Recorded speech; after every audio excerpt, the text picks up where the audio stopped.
Entrepreneur MBA podcast purpose is to help existing business owners grow their companies past the 10 million in revenue per year benchmark. Here is your host, Stephen Halasnik. Welcome, everyone. My name is Stephen Halasnik. I am co-founder of Financing Solutions. We provide easy to set up lines of credit for small businesses, and I will be your host for today's podcast. Over the last 25 years, I've built 6 companies in the $5 million to $25 million range, including 2 companies on the Inc. 500 fastest growing companies in the United States. I love learning from people with business experience. And today, I'm very excited to be speaking with Brandon Leibowitz from SEO Optimizers. Brandon Leibowitz runs and operates SEO Optimizers since 2007. SEO Optimizers is a digital marketing company that focuses on helping small and medium-sized businesses get more online traffic, which in turn, of course, converts into clients, sales, leads, and much more. Brandon, welcome to today's Entrepreneur MBA podcast. Thanks for having me on. I'm looking forward to sharing some knowledge about SEO. Yeah, good. Me too. Today's topic is how small businesses can excel at SEO and content marketing. From your experience, is there a minimum amount of money that a small business would have to spend in order to bring on an agency? It just depends. Like with SEO and digital marketing, it's not really a one size fits all. So it really just depends on your business, what phase you're in. And with digital or SEO, it really comes down to the competition. With SEO, it's how much SEO have you done and how much SEO has the competition done, and where is the disconnect and how can we fill that void? If it's a brand new company, it's going to be a lot more work versus someone that's been around for a few years, has done some SEO and built it up. So it just depends and really has to kind of evaluate each website. But yeah, it just varies. It's so tough to really just guesstimate. So it's kind of reach out to that agency or someone and they could kind of give you a roadmap or a guideline of what they would recommend, but it's kind of tricky. Yeah. So, I mean, I have a lot of experience in this. I think I was for a layman, I do I think 50% of my day is working on SEO strategy. And so I've been involved with SEO for over 15 years. And, one of the things, this podcast is geared towards smaller businesses. And, my experience is, one, it's really, really hard and time consuming for the owner of the business to learn SEO. I've done it, but it's really taken up a lot of my time. The second thing I've learned is that unless you're willing to spend at least $5,000 a month, you're not going to get an SEO agency to work with you. And by saying agency, I mean a company that has a couple of employees and does SEO work. If you're looking to spend under $5,000 on SEO, which again, search engine optimization or natural searches, you get is an independent free agent who does SEO, and they'll work with you probably on an hourly basis or something like that. Has that been your experience too? Yep. I mean, I worked at advertising agencies and I would see the billable rate would be $150, $250 an hour. Yeah. And they're paying me a fraction of that. And I would just see that going on all the time and just watch that client spending way too much at agencies and not getting the care that they could get by an individual, because I was doing the same freelance work for a fraction of the cost that they were charging these clients. And it's tough. But agencies definitely charge more. You get more experience, but also you're paying for the project manager, the account manager, all these different people that are in the company. They're on rent, they're over. There's a lot of fixed costs that these agencies have versus a freelancer doesn't really have that overhead. They're probably working from home, just have a laptop, and that's also they could afford to do it for less. But like you said, learning SEO is tough. Like I learned how to build websites because I could not find a reliable web developer. For some reason, they're always really flaky and disappear, and decided to learn my experience too. Mm-hmm. But it is tough, and I wish I could have a web developer because it would save me a lot of time and a lot of headaches, because learning how to build a website is tough, and that's something that I still don't know how to do perfectly, but I could do good enough job that I could build my own websites. I've never offered it as a service because it's not my expertise, but it's tough. It's just like you said, like learning SEO. You could do it. It just takes a lot of time. Do you want to do that, or give it to someone else that could really focus on it, and then you can focus on the business, which I wish I could do that with a web developer, but yeah, kind of tricky. But as long as you vet them and find someone that's reliable and has good reviews and has been around for the long term, then you should be able to find someone that's trustworthy. Yeah, it's gotten the pool's gotten bigger, certainly, of people who know SEO and can help you. But let's define what the difference is between content marketing and SEO and SEM. So tell us what the difference is. SEO is search engine optimization, which means optimizing your website to get in the search engines in the free results. So when you search on Google, there's ads at the top. Those are all paid ads. Right below the ads is organic, the SEO. And that's what SEO is all about, is getting your website listed in the organic results. There's 10 listings on that first page of Google.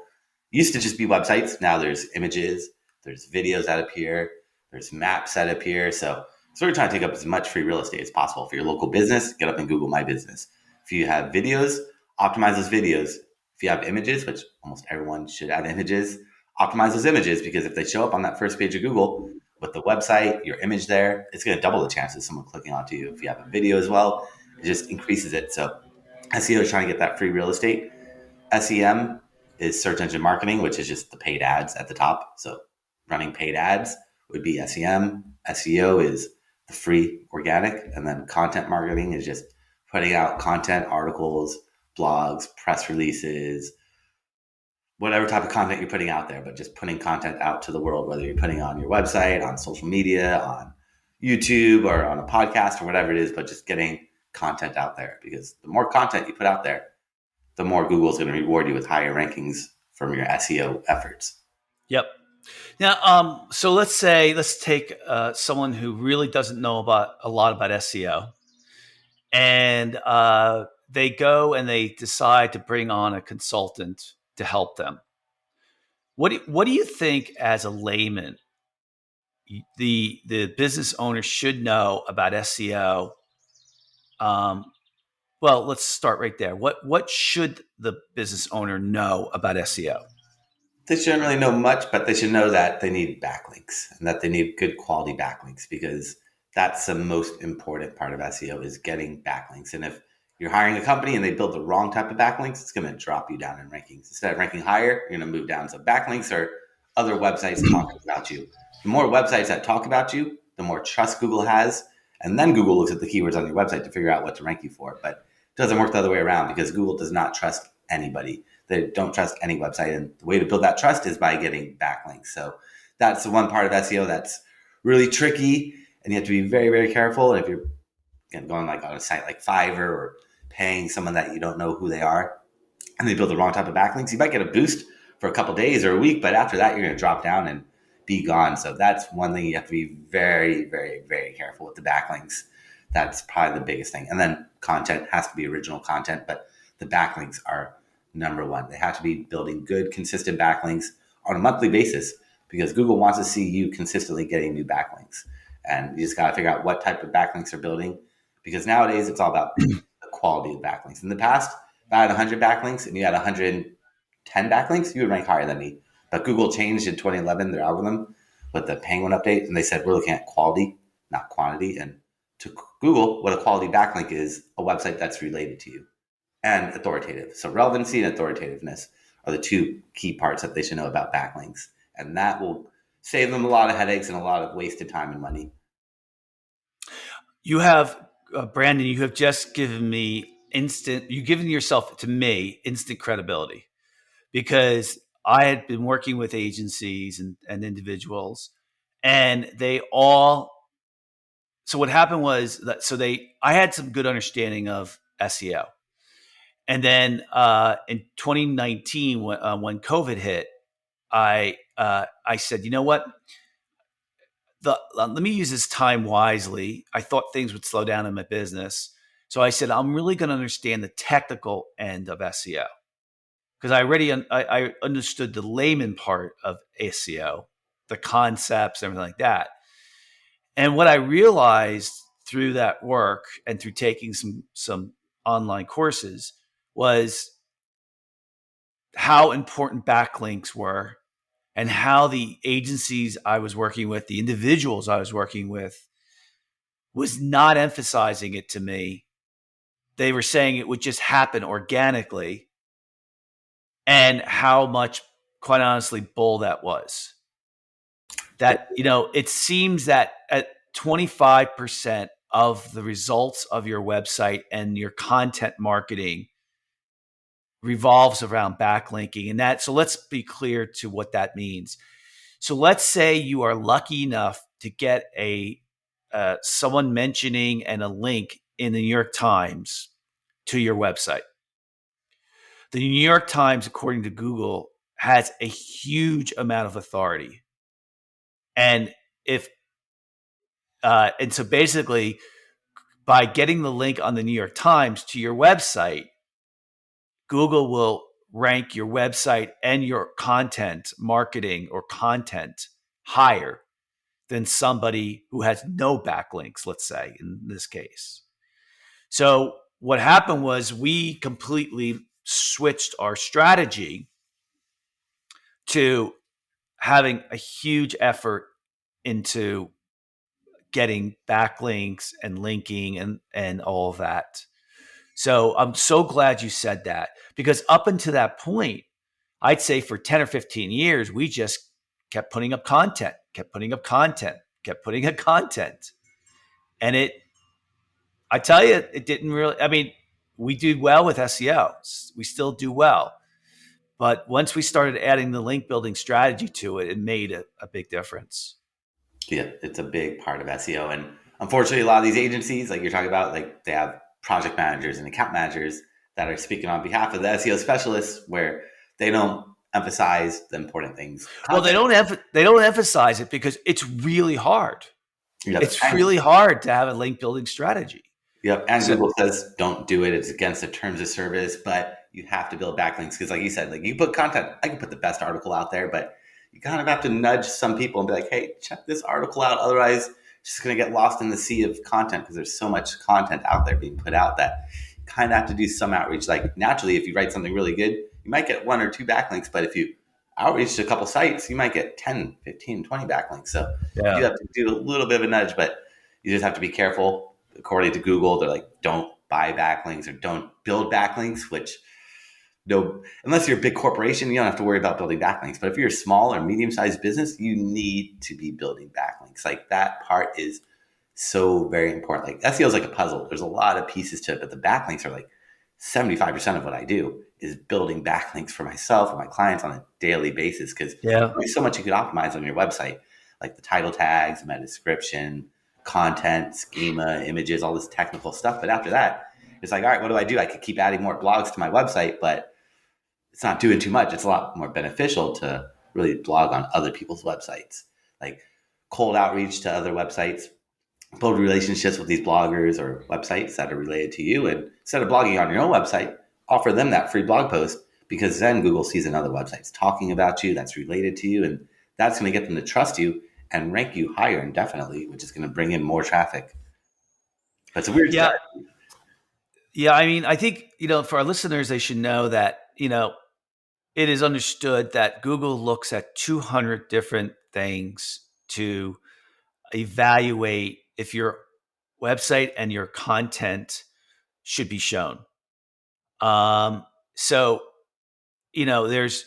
it's complicated, and, you kind of want to be good at a lot of those 200 things. Some of the things such as meta tags, which is, I don't want to get too technical here. They're simpler than the other ones, like link building. Link building is one of the hardest. Writing good content is hard. Picking good keywords, not keywords, but content that you should write about that gives you a chance to be seen. So I think the most important thing, Brandon, and I think, tell me if you agree, is you really want to be able to measure your success. Because, I have a friend who was constantly putting up content, and he didn't know anything about SEO. And so I helped him and logged into a couple tools, and he saw that he was getting almost no traffic from natural searches, and it was eye opening to him. And so I think not only measuring, if you would agree, Brandon, or maybe you can shed some light on it, not only measuring if people are coming to you, but you also need a way to tell if they're converting to become clients. Yep, that is so very important. A lot of people kind of skip that. So you have to optimize your website for Google, but also for people too, because once you get people to your website, how do you get them to convert? Which is tough. Like half the people that come to your website are going to leave immediately. And this is where you need to be tracking. Like Google Analytics is a free tool that will show you everything you want to know and more. Too much information. It's kind of like information overload where a lot of people are overwhelmed, but just tell people just go into Google Analytics, click on everything. You're not going to break anything. You're just going to learn about your traffic and get data that's going to help you make statistically informed decisions about what's working, what's not working, which page is getting the most traffic, which page is getting the most traffic, but all that traffic leaves immediately. Let me try to fix that page and optimize it for conversions. It's called conversion rate optimization, CRO, which is something not many people really talk about, but so very important because you got to make sure your website's optimized to convert that traffic. It's not easy to get ranked on Google, but it's even tougher to get people to trust you because Google's tough to trust. Google needs its backlinks, but people, they need to see you I think it's 5 touch points before somebody actually trusts you. But it also depends on what you're selling. If it's something like cheap and not expensive, then they don't really need to see you 5 times. But if you're selling some high ticket item or car or something more expensive, they need to see multiple touch points where they go to your website, they don't do a conversion action, you follow them around with those remarketing ads. Like if you look at a product on Amazon, you don't buy it, those ads follow you around. You should be doing the same thing. Someone goes to your website, doesn't fill out a form, doesn't make a purchase, follow them around because you got to keep yourself top of mind. Also try to collect those email addresses because email is really the most effective form of marketing. If you could collect emails, you got to figure out how you can collect email addresses. You have to give some incentive out, but email is the most powerful because then you could send them emails. You could use them to create remarketing lists for ads. And there's a lot you can do with emails. So anything you do, just keep yourself top of mind. It's going to really help out. But simple is better too with websites nowadays. Less is better, more minimal, making sure it loads quickly, which is also part of Google's algorithm for SEO, making sure it looks good on mobile, because if it doesn't look good on mobile, Google's not going to show you on mobile devices. And over 60% of traffic nowadays is coming from mobile. So you got to make sure that you have a good optimized website that looks good on mobile, looks good on desktop. But the biggest thing is most people don't scroll. So whatever you see on your website or when you're on a computer, this is called above the fold. Once you start scrolling, that's below the fold. And 70% of people never scroll down on the website. So you have to have all your really pertinent information above the fold, a good, strong call to action above the fold, because if you have the add to cart button and people have to scroll down for it, you're losing 70% of those people. You have to have everything right there, easy, because it's too easy for people to hit that back button. And on Google, there's 10 other websites, there's ads, there's a lot of things on there. So there's plenty of choices for people. So you got to make it compelling. And also your website needs to convey what's in it for the visitor. They need to know, people are kind of selfish online. They want to know what's in it for them. They don't care about who you are, how long you've been in business. That doesn't matter. They want to know what's in it for me. What am I going to get from your website versus these other businesses that are selling similar things? So you have to have a good, strong value proposition at the top of your website as well. When you've worked with clients that you think are really good at content marketing, what have you noticed about them? They have good copywriters. Copywriters are very important for content writing because you can throw content up there and it could be good, but if you have someone that's really good at copywriting and making it more interesting and usually breaking it up, don't just have long or big paragraphs nowadays. It seems like people just want paragraphs that are 1 or 2 sentences or 3 sentences. So just shorter, easier to read, having bullet points. If you could make a video out of that content, because people don't really want to read nowadays. People will still read, but if there's a video there, people are going to watch that video versus reading that blog post or listening to an audio version of it, because people just want that instant gratification. Attention spans are too short nowadays. with like Instagram and TikTok and social media, everything's just like go, go, go, and visual helps out. So, but just write good, compelling content, and also the titles of articles, blogs, press releases, podcasts, whatever it is, a title is so very important to put keywords. That's where you really want to put as many keywords as possible without repeating yourself. You get about 60 characters for the title. I mean, you can make it as long or as short as you like, but try to make it a little bit longer, because short clickbaity titles were good for like BuzzFeed because they were trying to go viral on social media. They didn't really care about ranking on Google. But if you want to rank on Google, you need a little bit longer title with keywords in it. And that's where you also have to do keyword research, figuring out what keywords you want to utilize using tools like the Google Keyword Planner. It's a free tool that would let you research keywords and see which keyword gets the most search volume. That way you can incorporate that on your website in the content and try to capture a larger audience. When you've worked with business owners who are either new or know SEO, and you've seen really, the business owner get involved in SEO, what have you noticed makes them good at what they do at SEO? Like from a layman's perspective. So let's say you're working with them and you're like, oh, this business owner gets it about SEO. What do you notice about that type of person? That they're always learning and reading and trying to study up, and that they're also willing to step in where needed, but step out when not needed, and not try to go too deep into it, because they could help out with some stuff like writing blog posts or writing content, because they're subject matter experts. It's going to be a lot better if they write the content versus myself or a writer that might know it, but they're in it, living, breathing it all day long. So they really know what to put out. And that would be the best as a business owner, helping writing internal blog posts or copywriting, or giving suggestions for blog posts or content to write for, or putting content on the website. But they have to really also understand, like with SEO, it's more of a long-term strategy. It's not instant rankings. So that's one thing, is some people just immediately want those rankings, which we all do. But with Google, it does take time. So they have to be realistic and understand that with SEO, it's more of a long-term play, but you'll start moving up right away. But to really get to the top takes some time. Yeah, I think on top of that, to add on to what you're saying too, it might take a long time for you to start getting ranked. But the good thing about that is it also stays there for a long time too. Mm-hmm. Like you get the residue value of SEO work that you put in doesn't go away. Unless you're doing it, it's called black hat versus white hat, right? You might, our number one lead generator is SEO. And we've been doing it for a long time for my companies. So, we've tried lots of other things: direct mail, trade publications, email marketing,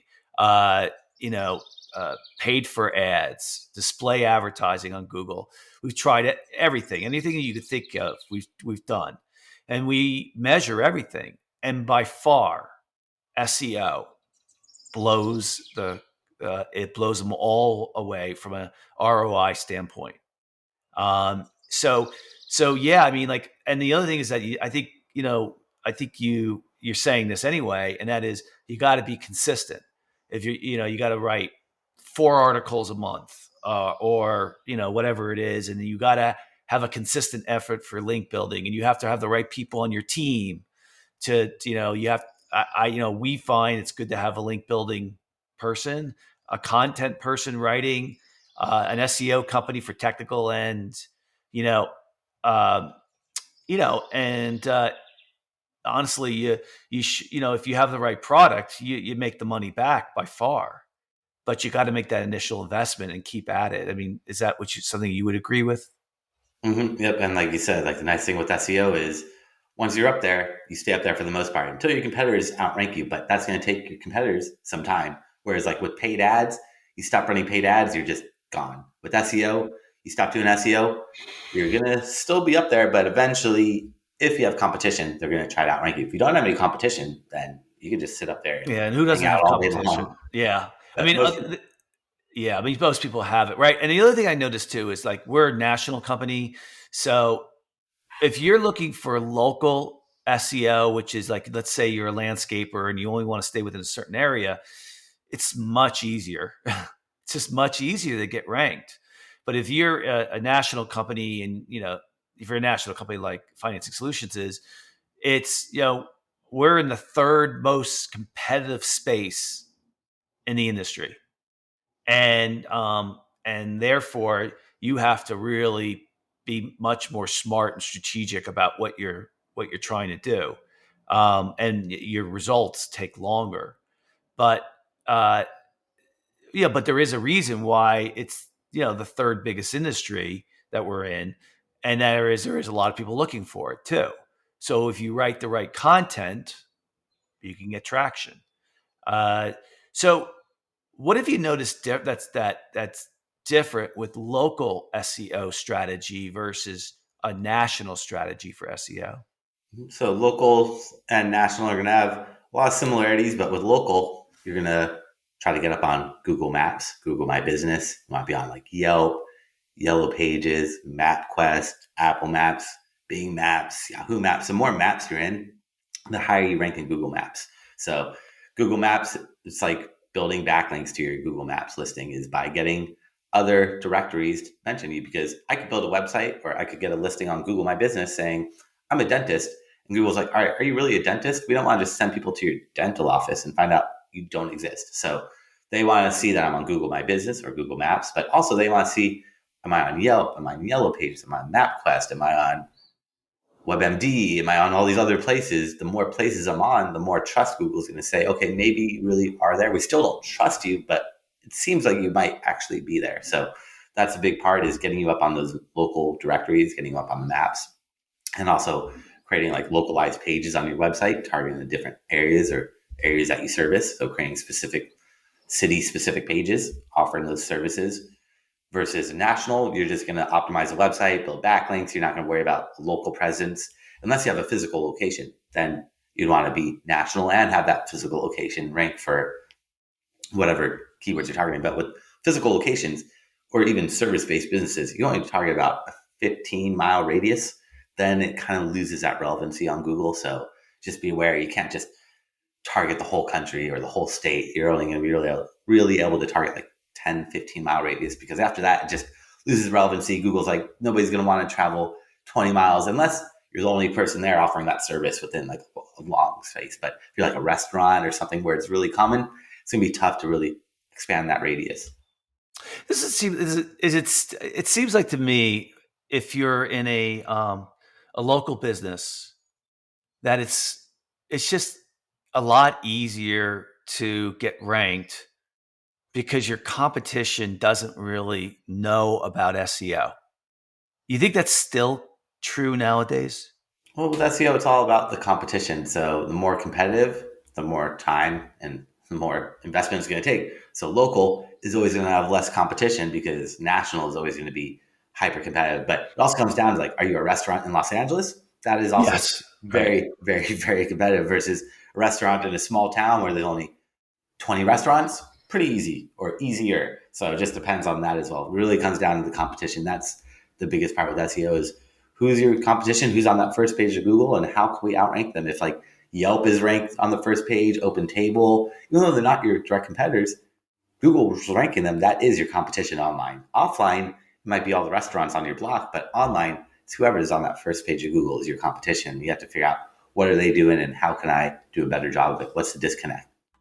What do you think? This is my last question, and that is, so let's say you say, you know what, I don't want to learn about SEO. I don't want to do it. I don't want to, I want to run my business, which is a very fair response.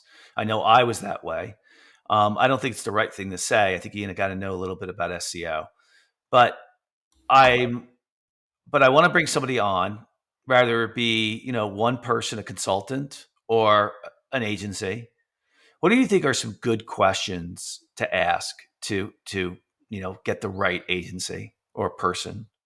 Mm-hmm. There are a lot of things, but I would really check out their portfolio and see what they've ranked. Like show me what you've done versus telling me what you could do. Because a lot of people could tell you what they could do. Even reviews, I would check out the reviews, but unfortunately, a lot of stuff is fake online. Reviews are fake. Amazon reviews, Yelp reviews, all that stuff is, fortunately, there's a lot of fake stuff out there. So I would read the reviews and just take everything with a grain of salt, because unfortunately there's a lot of fake stuff out there, but you can't fake the rankings. So someone shows you, I ranked this website in this position, you can see what they've done. So that's probably going to be the best, but definitely asking them about the backlinks, what their strategy is to build backlinks. If they're just saying, oh, we're not going to build them, or we'll build you them, and they're not telling you what they're doing, be a little weary. Like, what are you actually doing? Because again, if they build the wrong type of backlinks and you don't know about it, they're going to actually do more harm than good. So got to be very, very careful with that. But those would be the main things, is just look at their portfolio and reviews and actually seeing what their strategy is. Like, ask them, like, what have you done for other people, and how are you going to incorporate this on my own website? So you would say something like, all right, so tell me what clients you have right now, and tell me what keywords they went after, and tell me what, I'm just guessing here, okay? And then you say is, okay, what was your strategy to get those keywords up? How many backlinks do you have had that you've produced, and what's your backlink strategy for? Is it called anchor text, or is it called keywords? Is it anchor text? So the clickable link. So when you're reading an article, like going back to the New York Times, if you're reading an article and in there it has a clickable link that points back to your website, whatever that text is, that's called the anchor text. So if it says Brandon Leibowitz, that would be, the anchor text would be Brandon Leibowitz. If it says EMBA podcast, that would be linked back to you. But whatever the text is, that is really a keyword, but it's called the anchor text. But it really is. Yeah, and just for our listeners, it's, to understand too, there's really two types of backlinks, and Brandon's alluding to it. The first one is where you do backlinks to your website, so that your website gets an overall, it's called domain ranking. So it's like an authoritative website.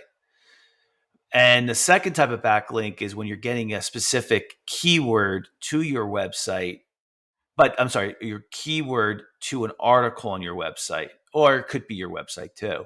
So for example, for us, it might be unsecured business line of credit. That's a important keyword for us that that we would want it pointed to either one of our articles or one of our web pages. So you could, so the backlinks is important for both the articles on your website to be moved up, as well as the domain, your main website domain as well. So basically, I think I asked you this earlier, but you would agree that as if you're going to be doing SEO, you kind of need to, as an owner, you kind of need to know the basics about it. Mm-hmm. Yeah, I know something, a little bit. Otherwise, you're just going to be blindly going at it and hoping this company is going to help you out, which they usually do. But sometimes if you're going for a low cost company, you might get low cost or low quality results, and gotta be careful with that. Yeah. It's really not that hard either, right? There's so many videos on it. There's so much information. And as you continue to work with your agency, if you ask good questions, you're going to learn as you go along. Wow. It sounds like, you're like, oh God, I have so many other things I need to do, but this is not rocket science, right? To implement it is rocket science, but yeah, right. Yeah, it gets a little tricky implementing it, but the fundamentals are just good quality content, good backlinks, and it makes sense. That's what Google wants to see, and that's how they trust you more. Yeah, it's like knowing how an engine runs in a car versus being able to fix the engine, right? If you know how the engine runs in the car, if you go to your mechanic and you say, I think something's slipping on the transmission, right? That you would know because you know how a car engine runs. So it helps narrow the focus for your mechanic, but the mechanic would do all the heavy lifting, right? And I think SEO is a little bit like that. All right, good. So anyway, that's all the time we have for today. I'd like to thank so very much Brandon Leibowitz from SEO Optimizers for coming on today's podcast. Brandon, if anyone wants to get in touch with you, how would they go about doing that? Yep. So everyone that's listening or watching, if they go to, I create a special gift for them. If they go to my website, they can find that there. It's seooptimizers.com/gift. That's seooptimizers.com/gift. And they can find that there and find my contact information as well. Great. It was a good podcast. Thanks for coming on, Brandon. Thanks for having me on. So I think the summary for today and the message that I kind of think that we all want to get our listeners to know. Number one, you got to write content. That's got to be good content. Number two is you got to have a link building strategy. Number three is you need to learn about SEO so that you can manage the agency or that a person and know if they're doing what's right, and also that you can contribute to the strategy. And number four, you need to keep at it and you need to be consistent about what you're doing. I would tell you from firsthand experience, it's been our best lead generation program for our company. And we put a lot of effort into it, but it really pays off for us. And we're really glad that we started doing it 10 years ago when we first started. It's really paid off in big ways for us. Other than that, I want to wish everybody a really happy and successful business. And we'll talk to you soon in the future in the next Entrepreneur MBA podcast. Have a great day.